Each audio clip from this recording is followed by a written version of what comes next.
The moment this man steps into the ring, the crowd isn't whispering about who's going to win. They're all asking the exact same question. When did Mike Tyson have a secret son? Oh!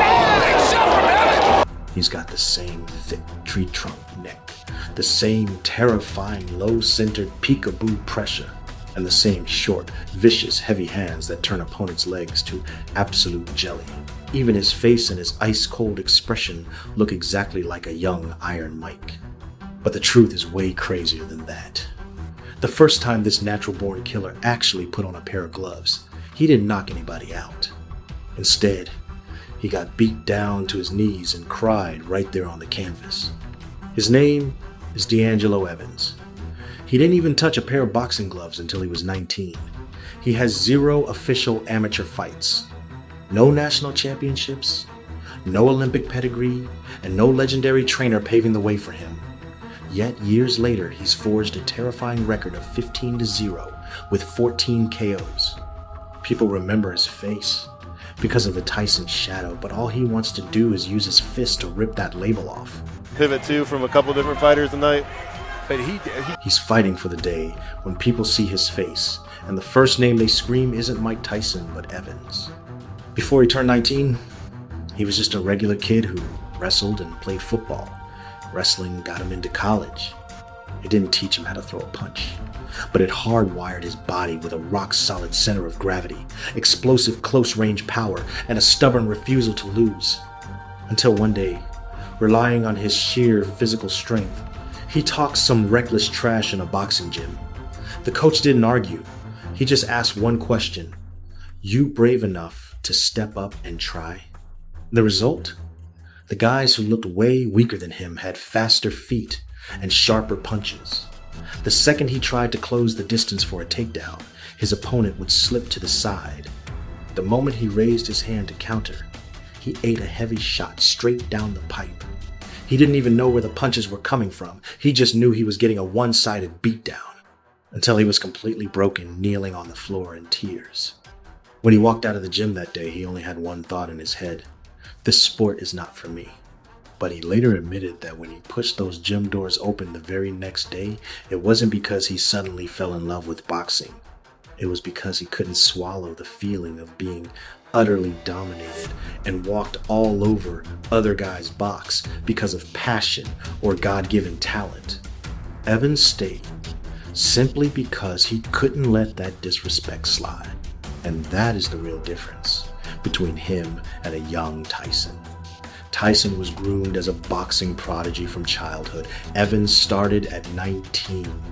While others were racking up experience in the amateur circuit, he was working day shifts, loading boxes at FedEx, and spending his nights as a free punching bag in sparring sessions, stealing techniques punch by punch, and pouring his hard-earned cash straight back into gym fees.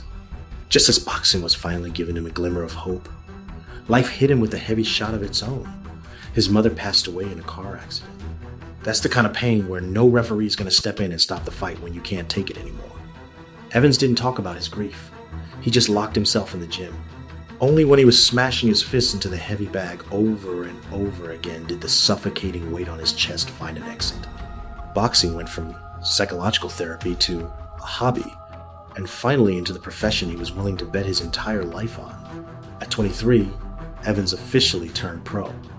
There was no media hype machine, and nobody even gave the FedEx kid a second look. But the second the bell rang, he let the monster out. He doesn't circle, he doesn't feel you out. His most dangerous weapon was never his Tyson-like face. It's the absolute savagery of treating his opponent's ribs like moving target practice. Adam Tomlinson was the first man to truly experience this nightmare. He can slip, he can move. Right out of the gate, Tomlinson kept a high guard, locking down his head and hoping to use defense to drag the pace. Evans didn't rush. He used his jab as a rangefinder, cutting to the side immediately after throwing, refusing to stay on the center line.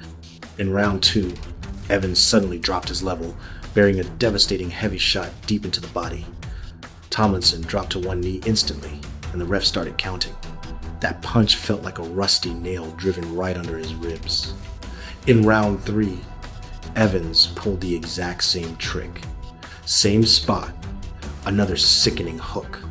With just 2 body shots, he completely destroyed his opponent's breathing, footwork, and will to fight. From there on, his fights became a routine slaughter. Guys were getting folded in half by close-range uppercuts. Others ate body shots and just refused to get back up. If you try to back up, he suffocates you. If you raise your guard, he cracks your ribs. If you drop your elbows, his heavy hands instantly headhunt. He gives you absolutely zero time to think, operating with one singular goal: taking your head off. But starching average fighters is one thing. Being able to handle a savvy veteran who knows how to survive for 6 rounds is the ultimate litmus test. Enter Clay Burns, an old school grinder with over 30 fights. He'd seen every kind of power puncher and specialized in dragging young prospects into deep, muddy waters. Facing this tough-as-nails veteran, Evans didn't get desperate for the KO. When he saw Burns trying to turn it into a dogfight, he slipped to the outside. When Burns tried to make the fight ugly, Evans took complete control of the pace by tripling his punch output. Great action right here, look at that. 6 rounds down, no knockdowns, no stoppage. All 3 judges scored it 60-54. But this fight was arguably more important than any of his knockouts. Because for the first time, Evans proved that when power can't solve the problem, he keeps a cold, calculated mind. A truly dangerous killer doesn't just know how to swing the sword, he knows exactly when to sheath it. After clearing that hurdle, he tore through the rest of the division. That's not a dude you want to get in a street fight with, you know?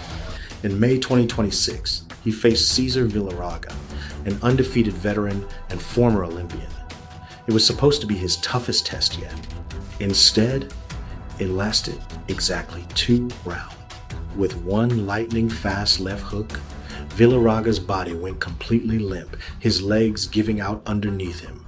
Wow! Evans didn't scream or celebrate. He just calmly turned around and walked away, his mouthpiece still locked between his teeth. 15-0, with 14 KOs. He signed a major promotional deal and was on the brink of taking over the entire division. But just like that, someone pulled the emergency brake. The California State Athletic Commission announced Evans would be suspended until November 2026, keeping the actual reasons completely under wraps. A 6-month void for a knockout artist in his absolute prime is terrible news. But honestly, that dead silence makes him even scarier. The late starter who cried after his first sparring session, who worked days and trained nights, who survived the loss of his mother, is currently hiding in the shadows, sharpening his blade. So, the real question is no longer whether he looks like Mike Tyson. The real question is, when that suspension lifts this November, what kind of terror is he going to unleash with the hands that have already flatlined 14 men? Because when that day comes and he steps back through the ropes, he won't be anyone's secret son. He won't be anyone's cheap imitation. People might have remembered his face because of Tyson's shadow, but he is going to use his fists to make the whole world remember the name DeAngelo Evans.